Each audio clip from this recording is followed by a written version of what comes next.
नमस्कार मित्रांनो, मी प्रल्हाद भोसले माझ्या यूट्यूब चॅनल्सवरती तुमचं स्वागत करत आहे. मित्रांनो, जीएसटी रिलेटेड अपडेट आहे. जीएसटी सीजीएसटी रूल्स 10 ए 2017 हा अपडेट झालेला आहे. यामध्ये बँक अकाउंट डिटेल्स रिलेटेड्स ही अमेंडमेंट या ठिकाणी आलेली आहे. बँक अकाउंट रिलेटेड्स अपडेट या ठिकाणी आलेली आहे.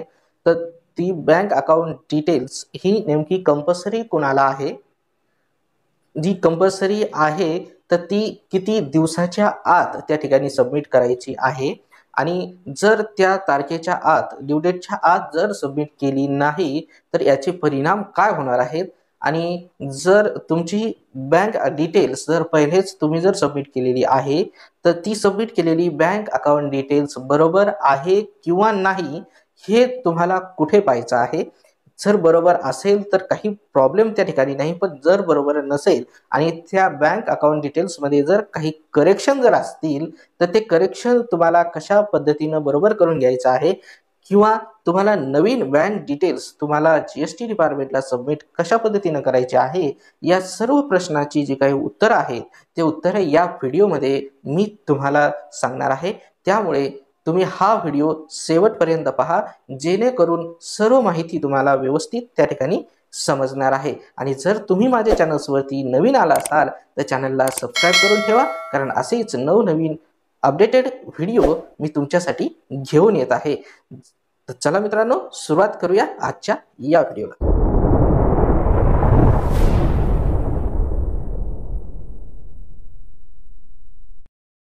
रूल्स 10A अपडेट आलेली आहे, जी तुमच्या बँक अकाउंट रिलेटेड आहे. आणि बँक अकाउंट डिटेल्स हे प्रत्येकाला जीएसटीला सबमिट करणं मॅन्डेटरी केलेलं आहे, कंपल्सरी केलेलं आहे. जे ओल्ड टॅक्सपेअर आहेत आणि न्यू टॅक्सपेअर आहेत, दोघांनाही तुमचं जे बँक अकाउंट डिटेल्स आहे ते तुम्हाला जीएसटी डिपार्टमेंटला सबमिट करणं कंपल्सरी आहे, मॅन्डेटरी करण्यात आलेलं आहे. जर तुम्ही ओल्ड टॅक्सपेअर असाल आणि जर तुम्ही बँक अकाउंट डिटेल्स तुमचं त्या ठिकाणी सबमिट केलेलं नसेल तर ही अपडेट तुमच्यासाठी आहे. तर तुम्हाला पहा, इथे दोन प्रकारच्या ड्यू डेट या ठिकाणी तुम्हाला दिलेल्या आहेत. एक ओल्ड टॅक्स पेअर साठी वेगळी आणि न्यू टॅक्स पेअर साठी वेगळी. जे ओल्ड टॅक्स पेअर आहेत त्यांनी त्यांचा जो मंथली जीएसटीआर 1 जी जी ड्यू डेट आहे त्या ड्यू डेटच्या आत तुम्हाला तुमचं बँक अकाउंट डिटेल्स जीएसटी डिपार्टमेंटला सबमिट करायचं आहे, म्हणजे ऑनलाईन सबमिट करायचं आहे. ते कशा पद्धतीने करायचं आहे तेही मी तुम्हाला पुढे सांगणार आहे. फक्त आधी अमेंडमेंट बघा. आणि जे न्यू टॅक्स पेअर आहेत, ज्यांना आताच जीएसटी नंबर भेटलेला आहे, त्यांनी within 30 days from Grant of registrations, म्हणजे रजिस्ट्रेशन ज्या तारखेपासून तुम्हाला भेटलेलं आहे त्या तारखेपासून 30 दिवसाच्या आत तुम्हाला तुमची बँक अकाउंट डिटेल्स जीएसटी डिपार्टमेंटला सबमिट करणं कंपल्सरी करण्यात आलेलं आहे. तर तुम्ही ह्या जो पिरियड दिलेला आहे, जी ड्यू डेट दिलेली आहे, त्या ड्यू डेटमध्ये जर तुम्ही तुमची बँक अकाउंट डिटेल सबमिट केली नाही तर तुम्हाला एक तुमचा जो जीएसटी नंबर आहे तो एक सस्पेंड केला जाईल. सस्पेंड करून तुम्हाला एक इंटिमेशन तुम्हाला त्या ठिकाणी पाठवली जाईल.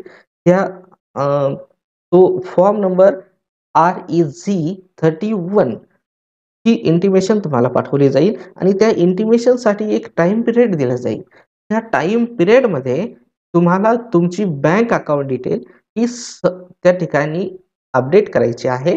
अपडेट करून तुम्हाला त्या इंटिमेशनला रिप्ले द्यायचा आहे. रिप्ले दिल्याच्या नंतर तुमचं जे सस्पेन्शन आहे, सस्पेंड केलेला जो जीएसटी आहे तो ऑटोमॅटिकली रिव्हूव करण्यात येणार आहे. आणि जर तुम्ही त्या इंटिमेशनला रिप्ले दिला नाही तर तुमचा जो जीएसटी नंबर आहे, तुमचं रजिस्ट्रेशन आहे, ते रजिस्ट्रेशन कॅन्सल होणार आहे. आणि कॅन्सल झाल्याच्या नंतर तुम्हाला ते रिव्होक करावं लागेल. रिव्होक रिव्होक केल्याच्या नंतर तुम्हाला जीएसटी रजिस्ट्रेशन अमेंडमेंट करून नॉन कोर मध्ये तुम्हाला अमेंडमेंट करून तुमचं बँक अकाउंट डिटेल्स या ठिकाणी अपडेट करावं लागणार आहे.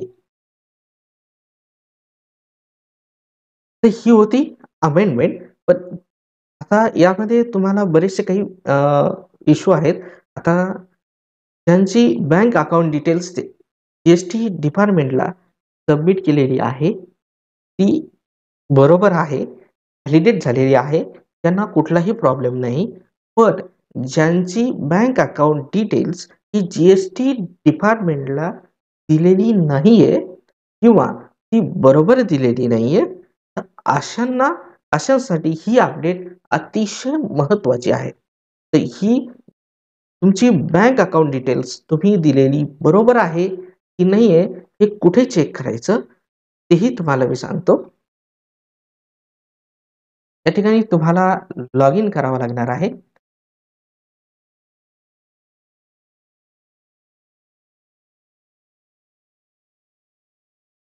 लॉग इन केल्याच्या नंतर तुम्हाला राईट साईडला तुमच्या इथे एक तुमचं नाव दिसत असेल, त्या नावावरती तुम्हाला क्लिक करायचं आहे. क्लिक केल्याच्या नंतर जे फर्स्ट ऑप्शन तुम्हाला त्या ठिकाणी दिसत आहे, माय प्रोफाईल, यावरती तुम्हाला क्लिक करायचं आहे. क्लिक केल्याच्या नंतर खाली या थोडंसं खाली लेफ्ट साईडला तुम्हाला दिसत असेल की बँक अकाउंट स्टेटस, यावरती तुम्हाला क्लिक करायचं आहे. इथे आल्याच्या नंतर तुम्हाला तुमचं बँक अकाउंट डिटेल्स जे तुम्ही ऍड केलेलं आहे ते तुमच्या समोर या ठिकाणी दिसणार आहे. या ठिकाणी अकाउंट नंबर, तुमच्या बँकेचं नाव आणि ऍड्रेस बँकेचा, आणि इथं अकाउंट स्टेटस इथं ग्रीन टिक असेल तर तुमचं जे बँक अकाउंट डिटेल्स आहे ते व्हॅलिडेट झालेलं आहे. आणि हे व्हॅलिडेट असेल तर तुम्हाला कुठलाही प्रॉब्लेम या ठिकाणी नाही. पण जर तुमचं इथे व्हॅलिडेट झालेलं नसेल किंवा म्हणजे तुमच्या अकाउंट्समध्ये काही करेक्शन असेल अकाउंट नंबर्समध्ये, किंवा तुमचा आयएफसी कोड आहे तो चुकीचा झालेला असेल, किंवा तुमच्या बँक अकाउंटला पॅन लिंक नसेल, तर असे प्रॉब्लेम या ठिकाणी येऊ शकतात. त्यामुळे तुमचं ज्या बँक अकाउंट असेल ते व्हॅलिडेट झालेलं नसेल, तर यावर तुम्हाला GST registration non core amendment करावं लागणार आहे. त्या अमेंडमेंट करून पहा, तुम्हाला मी सांगतो.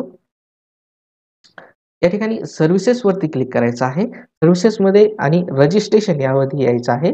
इथं amendment of registration non core fields यावरती तुम्हाला क्लिक करायचं आहे.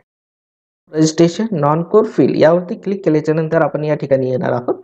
या ठिकाणी आल्याच्या नंतर तुम्हाला इथे सर्व अमेंडमेंट करण्यासाठी आहे, पण आपल्याला बँक अकाउंट रिलेटेड या ठिकाणी पाहायचं आहे. तर इथे बँक अकाउंट्स यावरती तुम्हाला क्लिक करायचं आहे. क्लिक केल्याच्या नंतर तुम्हाला इथे तुम्ही जी बँक डिटेल्स ऍड केलेली आहे ती ऍड केलेली बँक डिटेल्स तुम्हाला या ठिकाणी दिसणार आहे. तुमचा अकाउंट नंबर आहे, बँकेचं नाव आहे आणि ऍड्रेस आहे. इथे जर तुम्हाला तुमची बँक अकाउंट डिटेल्स चुकलेली असेल, म्हणजे तुमचा अकाउंट नंबर त्या ठिकाणी बरोबर नसेल किंवा तुमचा आयएफसी कोड मध्ये करेक्शन असेल, तर त्यावेळेस तुम्हाला या ठिकाणी दिसत असेल एडिट. एडिट यावरती क्लिक करून तुम्ही तुमची बँक डिटेल्स पूर्णपणे त्या ठिकाणी बरोबर करू शकता. आणि जर तुमची बँक डिटेल्स ऍड नसेल अशा टॅक्स पेअरसाठी या ठिकाणी तुम्हाला ऑप्शन येणार आहे ऍड न्यू, यावरती तुम्हाला क्लिक करायचं आहे. क्लिक केल्याच्या नंतर इथे तुम्हाला बँक अकाउंट नंबर तुम्हाला या ठिकाणी टाकायचा आहे. या ठिकाणी तुमचं जे अकाउंट्स आहे ते करंट अकाउंट आहे, सेव्हिंग आहे की कॅश क्रेडिट आहे की अदर आहे, यापैकी तुम्हाला तिथे सिलेक्ट करायचं आहे. सिलेक्ट केल्याच्या नंतर तुम्हाला खाली आयएफएससी कोड टाकायचा आहे. आयएफसी कोड टाकल्याच्या नंतर गेट ऍड्रेस यावरती तुम्ही क्लिक केल्यानंतर तुम्हाला तुमचं बँकेचं नाव आणि बँकेचा ऍड्रेस त्या ठिकाणी येणार आहे. आणि ते झाल्याच्या नंतर तुम्हाला खाली द सपोर्टिंग डॉक्युमेंट्स, म्हणजे जे बँक अकाउंट्स तुम्ही या ठिकाणी ऍड करणार आहात त्याचं तुम्हाला सपोर्टिंग डॉक्युमेंट्स, म्हणजे तुमचं पासबुकचं पहिलं पेज असेल किंवा नंतर बँक स्टेटमेंट असेल, स्टेटमेंटचं जे पहिलं पेज असतं ज्यावर तुमचं नाव, address, account number, IFSC code असतो, ते पेज तुम्हाला या ठिकाणी द्यावं लागेल. किंवा कॅन्सल चेक म्हणजे कॅन्सल चेक आणि त्यावर तुमचं नाव असलं पाहिजे, असा कॅन्सल चेक तुम्हाला या ठिकाणी द्यायचा आहे. या तिन्हीपैकी कुठलंही एक तुम्हाला द्यायचं आहे आणि तिथे तुम्ही अपलोड करायचं आहे आणि त्याच्यानंतर तुम्ही सेव्ह अँड कंटिन्यू यावरती तुम्हाला क्लिक करायचं आहे.